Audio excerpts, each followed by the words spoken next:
Welcome to Classic Game Room, one of the many things that we battle here at the Intergalactic Space Arcade, in addition to scurvy, is UFOs, like the ones found in this game simply titled UFO on the Magnavox Odyssey 2. This game is surprisingly difficult, mainly because this is the worst firing control system I've ever seen. This is true, and that's what makes UFO UFO. Otherwise, it would just be asteroids.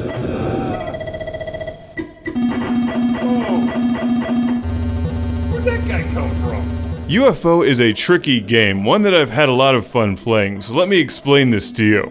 You're flying a broken UFO, one that will only shoot in the direction that you're flying, but it also has to rotate around your spaceship to eventually point the direction that you're flying. So, while this is kind of hard to see on screen, it doesn't just fire instantly in the direction that you're pointing the joystick. Like in games such as Berserk or Frenzy, it will eventually fire in the direction that you're pointing the joystick. You have to wait for the cannon to rotate around your ship in a little clockwise fashion before you can count on it shooting that way. It's infuriating, but that's also what makes it worth playing.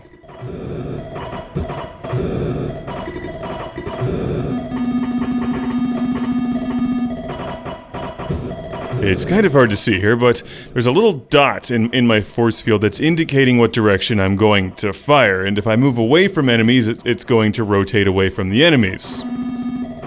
So mastering this bass-ackwards firing system is the key to UFO. Also, run away from the enemy UFOs, because they can actually aim at things, namely you.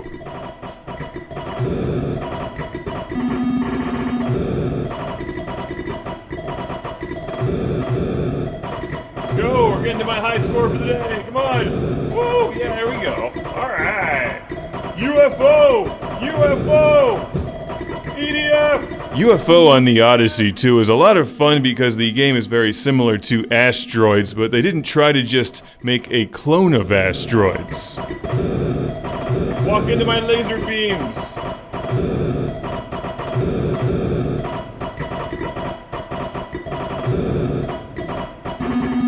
Oh no! Oh no! I almost broke 100! Oh, the pain. I like that it's not a direct clone of Asteroids because Asteroids is pretty much perfect, and this is different because it makes no sense. Who in their right mind would devise a space laser firing weapons system like this? Because I'm dangerous and devious, like Xevious. Now, like a lot of other Odyssey 2 games, you can enter your name if you get a high score. But it still doesn't answer the question, who developed this ridiculous firing system? So let's check the beautiful instruction manual for any information related to that. Well, it doesn't seem to tell us very much about that, but it does look cool. Magnavox Odyssey 2 games are among the best looking games to collect if you're into box art and instruction manuals.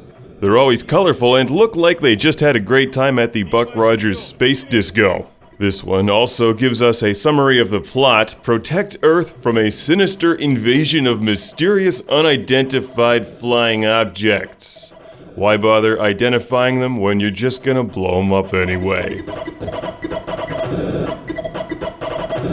Yes, I broke 100! My life is complete!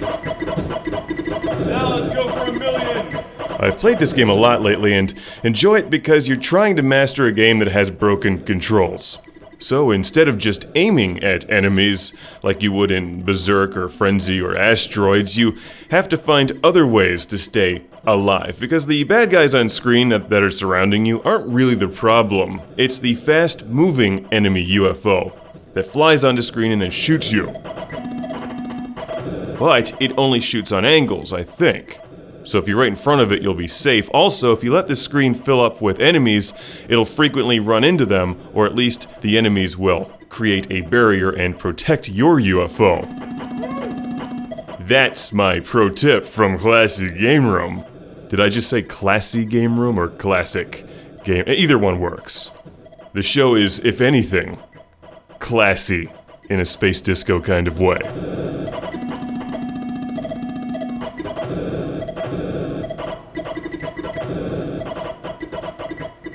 This is one of my favorite Magnavox Odyssey 2 games. I highly recommend it. UFO! Exclamation points. A must-play game. Don't forget to enter your name when you get a high score. 192. What should I sign this one?